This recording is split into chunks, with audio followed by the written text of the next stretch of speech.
Record. Awesome. Well, welcome to Heart and Home. It's awesome to have you with us, Matt. Matt and Claire are planting Kingdom Company in Manchester, which is awesome. I just thought I'd get Matt on just to share a bit of their story, or in particular his story, especially in the area of anxiety and panic attacks, and especially in this current environment of coronavirus where anxiety is heightened as well. Just be great, maybe some practical tips on that as well. But Matt, sure. Yeah, awesome stuff. Great to have you with us. Thanks for inviting me, Dan. No, it's awesome to have you, mate. Great connecting with you the last couple of years. How are you guys finding lockdown in the Hooper household? Yeah, well, we're the other side of. I mean, you got little ones, but we're the other side.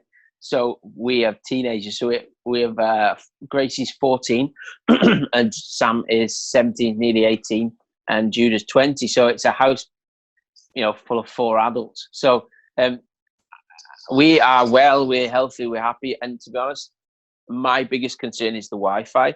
If the Wi-Fi goes down, I don't know what we'll do. Yeah. We are totally Wi-Fi dependent. But it's been quite peaceful. It's been good. We've had a few, moments. But I think now as lockdown is easing a little bit, we're able to get out a little bit more. I think that's been brilliant. I've been so proud of the kids, the way that they've behaved. They're amazingly durable and resilient. They've been phenomenal. And the church as well. We were supposed to launch the church on the 29th of March, and that didn't happen. And so we just pivoted a little bit and just switched our attention to a couple of things, building some infrastructure online so that we can permanently become a church that's online. We don't just want to be a church online. We want to build online church. So we can always build on. We want to create online communities. But then I think looking after and caring for, my priority has been looking after and caring for our launch team in this time, and make sure that they're loved and valued and supported, that they get contact, that they get care. And then taking it, as we all are, mate, we're all trying to forecast short term and medium term, because, who knows where we'll be in 18 months' time. It's very difficult to say. So yeah, we're doing all right. But thanks for asking. We're healthy. We've gone back to our personal disciplines and trying to take time out and be all. But we were in chaos anyway, because we were planting a church. So you know what that's like. You have to be you have to manage your time. You have to be very forensic with your time management. You have to make sure that you're resting. And so actually it was like an extension period for us this bit. Yeah, awesome. By the way, massively recommend following Kingdom Company. Follow on Instagram, Facebook, like them and stuff like that. Put some awesome stuff out. Speed Church on a Wednesday night. Church. Sunday. You're going to be on there soon, aren't you? You're going to be on there soon. Supposedly, yeah. Someone asked me to speak. Bro. So, yeah. I love that. Yeah, which is awesome. But also follow Matt, follow Claire. Claire is like a TikTok sensation at the moment. So I wonder how you change your clothes so many times and get this video. Well, but she's going viral. But she's going viral, and she's really passionate about. She's an evangelist, by gifting, and so she loves the idea of reaching new people, and including as many people in the story. So she started TikTok a few months back, much to a lot of people are just laughing at her. But I've seen Claire do this before. She starts something that she's never done before, and then it grows. And I just think, I don't know how you do it, but she does. She's got loads of faith conversations back and forth over TikTok, whilst at the same time, like you say, changing clothes and doing her grey hair, and it's just like, I don't even understand it. Oh yeah, no. Anyway, just when you connect with Claire, just how her mind works, amazing. It's just like it's a mind palace. I'm walking up the stairs, Claire's thinking, "Oh, how can I do an next video?"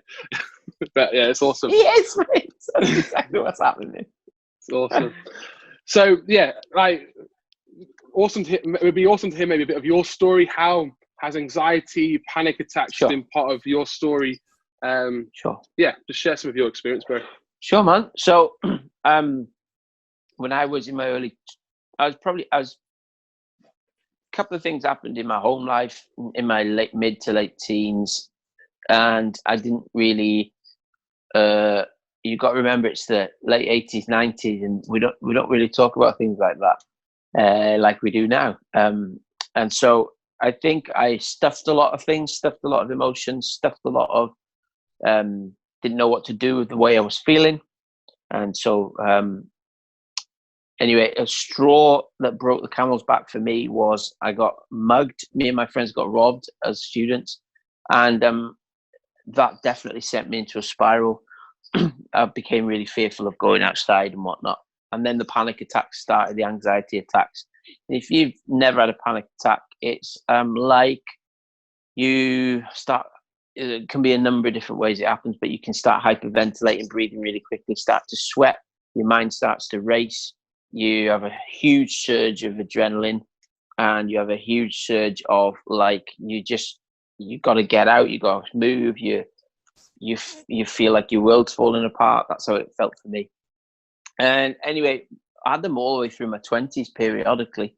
And it wasn't really until I started to address some spiritual stuff in my life to do with forgiveness, to do with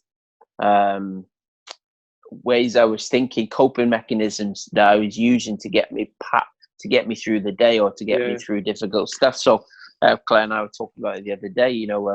I'd have angry outbursts, angry episodes, be quite moody, quite sullen. And it was really a lot to do with, was I saved? Yeah, 100%. Did I love Jesus? Like, I really wanted to do well. But there was just this stuff in my life. I was like, I don't know what to do with this negativity. And I went to see a friend of mine, first of all, to help me with some forgiveness. And that was challenging, but very well worth doing. And then ultimately, about 7 or 8 years ago, really dug into a lot of some therapy and some I guess you'd call it's a bit like life coaching, but it's kind of spiritual life coaching where it's like there's a little bit of therapy involved, where it's this is these practitioners helping me understand how my brain works, and helping me catch those emotions, helping me catch those thoughts, helping me understand and process them. And honestly, the transformation stuff has been really, really helpful. So awesome. It's been a huge part of my faith journey, no question.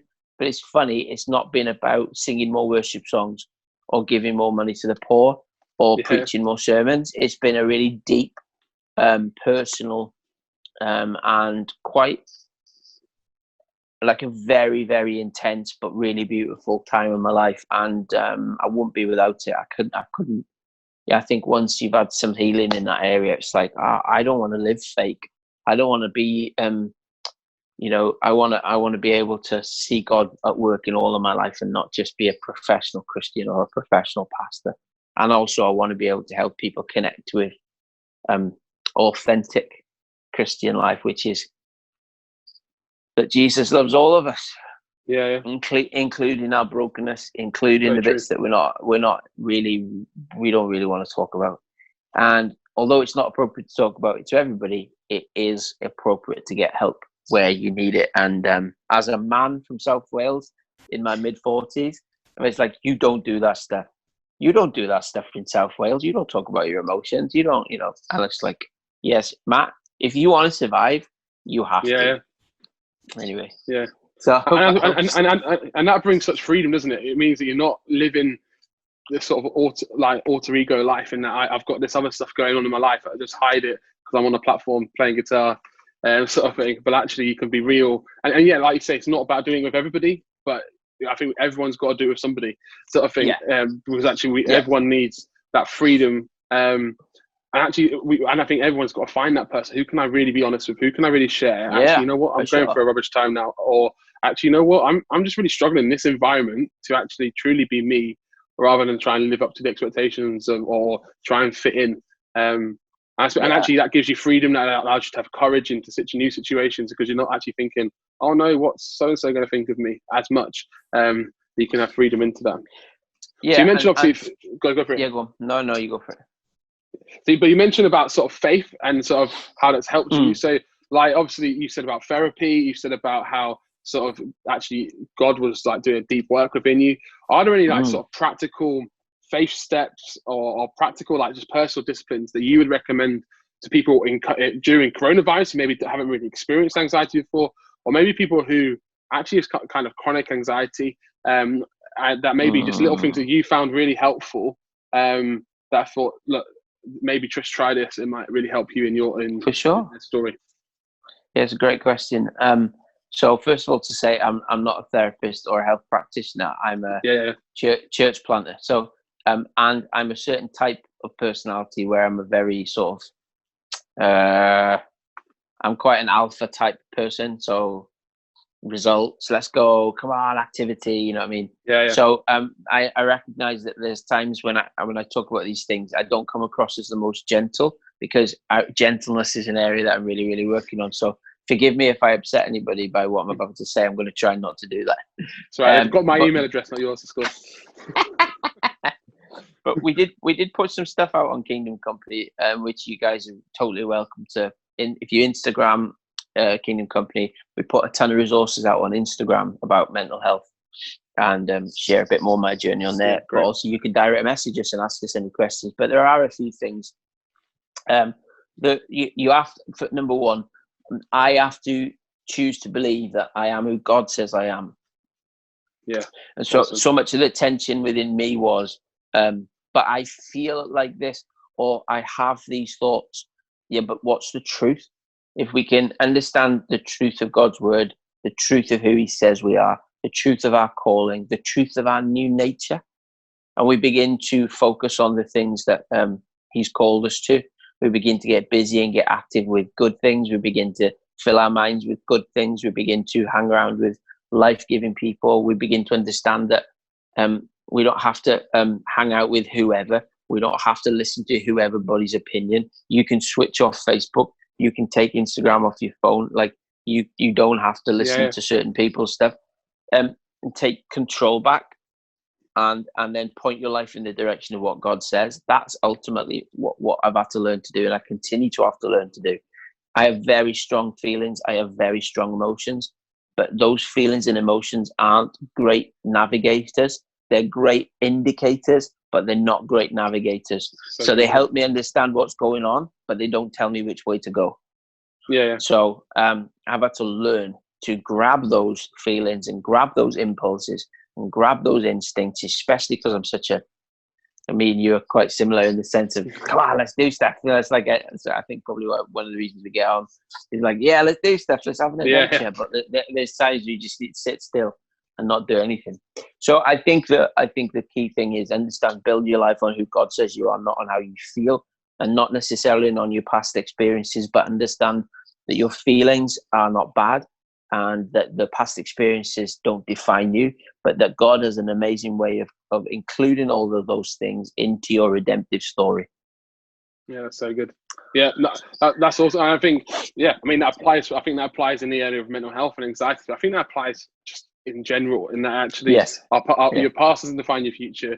Your feelings, like you say, they're great. But if I judge everything on my feelings, at times, you know what, if I'm honest, I'm like up and down like a yo-yo sort of thing. One moment, like I'm all in on something. The next moment, I'm thinking, do I really want to? And actually, the awesome thing about us as Christians is there's a truth that we can hold firm to, and Jesus isn't changing. He's not going to. He's there for you regardless of what's going on, and that gives us hope. That gives us an assurance that actually anyone can experience if they come to know Jesus, and that's what the hope that we have. That's awesome. And finally, anything else you want to share in terms of on anxiety, or just anything that God's saying to you at this moment while you've got our attention? I'd say I didn't prep that question. The rest are all prepped. There you are. No, you're all good, man. That's okay. We're just shy. It's all good. At least you didn't ask me like mathematical questions or something crazy like that. I'd be struggling. No, I think just get help. If I would have a chance, I'm 45, just last birthday, and if I wish that I would have got help when I asked for help where I needed it, and fear is a liar, and it keeps you in prison. But what's the other side of reaching for help and appropriate help? So I always tell people, I paid a woman to keep my secrets. That's what I tell people. It's funny to me anyway. But it's like there's sometimes in our personal lives, like we can't find safe people. But there's plenty of mental health practitioners and plenty of really good people in the medical profession, psychiatrists, therapists, counselors, who are legally bound by oaths of confidentiality, and it helps you process in a safe place. And because some of the stuff I was going through it is always complex, and it's always it includes the people that you love, your family are involved. And sometimes you don't want to talk to somebody in your church because it's just weird, and you don't know that they're not going to tell somebody, and you're not ready to tell that story yet. So I tell people I paid a woman to keep my secrets. And what was amazing is the person I spoke to, she dealt with me. She's a medical health care practitioner. She's professionally trained and qualified, but she didn't treat me with any disdain. She didn't reject me. She didn't belittle me. She didn't make me feel bad for what I was going through. She affirmed me. She esteemed me. She helped me build pathways out of it. And it was it was challenging, but it was 100% worth it. So I think what I'd say to people is, like even when we planned in Manchester, we're going to be we're in touch with some friends of ours who are in the psychotherapy business and psychology sort of healthcare.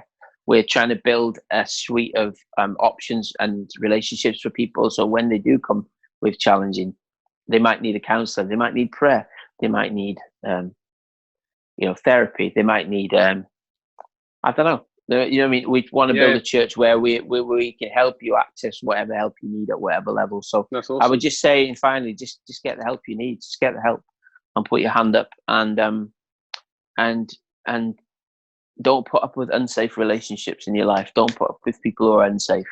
Don't go and open your heart up to people who don't deserve you. They need to earn your trust, and that's a good way of taking a journey into mental health. Yeah, that's awesome. Yeah, awesome. Thanks so much, Matt. Matt's gonna lead us in a bit of worship after this. So yeah, awesome. Do check out Kingdom Company. Check out Matt and Claire and the awesome stuff they're doing. Kingdom Company put some awesome stuff out, particularly on Instagram. So if you're on Instagram, give them a follow. Check them out. Very kind of you. It's very kind of you, mate. Big love to all the Heart Church guys. Go strong. And if there's anything we can do to help, just let us know, eh? Yeah, that's awesome. That's great. Thanks very much.